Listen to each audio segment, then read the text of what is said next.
राजा दुष्यंत और शकुंतला।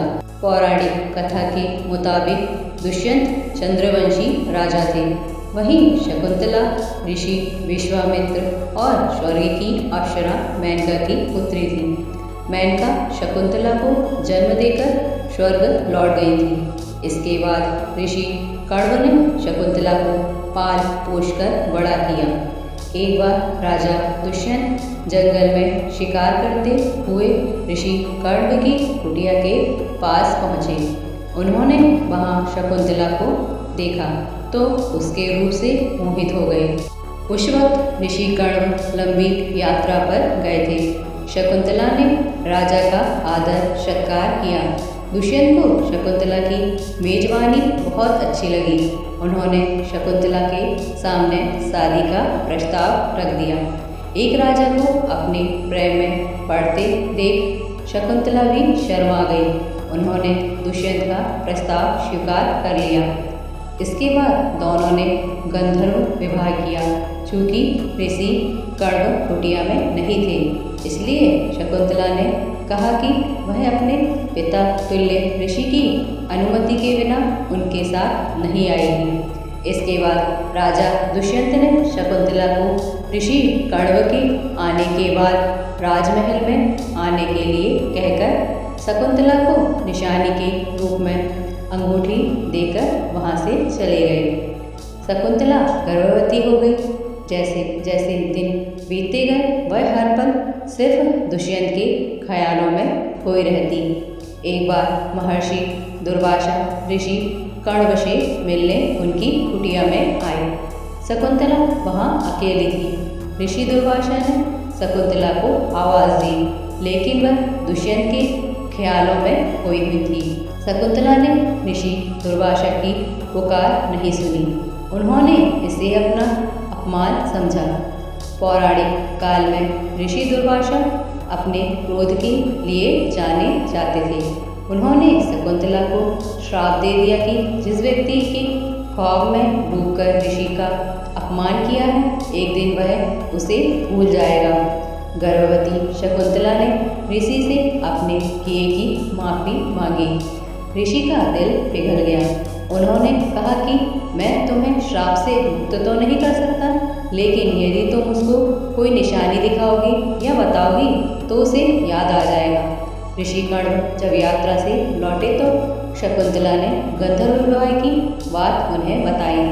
ऋषि ने शकुंतला को उसके पति के घर जाने की आज्ञा दे दी। गर्भवती शकुंतला अपने पति दुष्यंत से मिलने के लिए हस्तिनापुर की ओर निकल पड़ी। रास्ते में नदी पार करते समय शकुंतला की सोने की अंगूठी पानी में गिर गई। ये अंगूठी दुष्यंत ने शकुंतला को प्रेम की निशानी के तौर पर दी थी। पानी में गिरी उस अंगूठी को एक मछली ने निगल लिया। दूसरी ओर ऋषि दुर्वासा के श्राप का असर हुआ और राजा दुष्यंत शकुंतला को पूरी तरह भूल गया। शकुंतला जब महल पहुंची तो दुष्यंत ने उन्हें पहचानने से इनकार कर दिया। शकुंतला ने अपने साथ बिताए सभी पल बताए और ये भी कहा कि उनकी कोख में दुष्यंत की संतान पल रही है, मगर राजा दुष्यंत को कुछ याद नहीं आया और शकुंतला को बाहर निकाल दिया।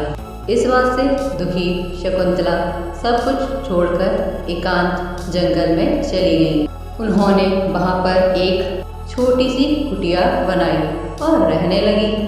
शकुंतला ने एक तेजस्वी बालक को जन्म दिया, जिसका नाम भरत रखा गया।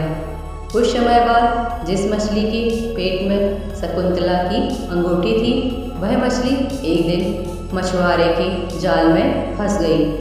मछुआरे ने जब मछली को काटा तो सोने की चमचमाती अंगूठी को देखकर दंग रह गया। उस पर राजवंश की मोहर थी, इसलिए वो अंगूठी लेकर सीधा राजा दुष्यंत के पास पहुंच गया। राजा ने जब अंगूठी को देखा तो पूरी कहानी उन्हें याद आ गई। दुष्यंत को शकुंतला के साथ बिताया एक एक पल याद आया। फिर उन्हें अपनी भूल पर पछतावा हुआ। राजा दुष्यंत सब कुछ छोड़कर जंगल की ओर शकुंतला की खोज में निकल पड़े। कुछ दिनों तक दुष्यंत ने शकुंतला की तलाश की, लेकिन उन्हें कुछ नहीं मिला। एक दिन वे इंद्र से मिलकर हस्तिनापुर लौट रहे थे, तब बीच में ऋषि कश्यप का आश्रम नजर आया। राजा दुष्यंत ऋषि के दर्शन के लिए वहां रुक गए। तभी उन्हें वहां एक बालक नजर आया। वह शेर के साथ खेल रहा था। राजा दुष्यंत एक बच्चे को शेर के साथ खेलता देख अचंभे में पड़ गए। उनकी उत्सुकता बढ़ गई। उन्होंने बच्चे को उठाने के लिए जैसे ही आगे किया, तभी एक महिला की आवाज़ आई। महिला ने राजा से कहा कि इस बालक को मत उठाइए, इसके हाथ में काला धागा बंधा है। अगर आपने उसे उठाया तो धागा सांप में बदल जाएगा और आपको डस लेगा। दुष्यंत से रहा न गया। उन्होंने बच्चे को गोद में उठाया और वो काला धागा टूटकर गिर गया। दरअसल वो बच्चा और कोई नहीं बल्कि शकुंतला का पुत्र भरत था। भरत को वरदान मिला था कि जिस दिन उसके पिता गोद लेंगे, काला धागा टूटकर गिर जाएगा। महिला को पता चल गया राजा भरत के पिता हैं। वह दौड़कर शकुंतला के पास गई और सारी बात बताई। जब शकुंतला को राजा दुष्यंत की खबर मिली तो दौड़कर वहां चली आई। जैसे ही दुष्यंत ने शकुंतला को देखा, उसे पहचान लिया। दुष्यंत ने शकुंतला से माफ़ी मांगी और उन्हें अपने साथ हस्तिनापुर चलने के लिए कहा। शकुंतला ने भी उन्हें माफ़ कर दिया और भरत के साथ महल की ओर चल दी। इस तरह शकुंतला और दुष्यंत का फिर से मिलन हुआ और दोनों अपने राज्य में खुशहाल जिंदगी जीने लगे। आगे चलकर भरत ने सत्ता संभाली और अपने पराक्रम का परचम लहराया। कहा जाता है कि हमारे देश का नाम भारत इसी सम्राट भरत के नाम पर पड़ा था।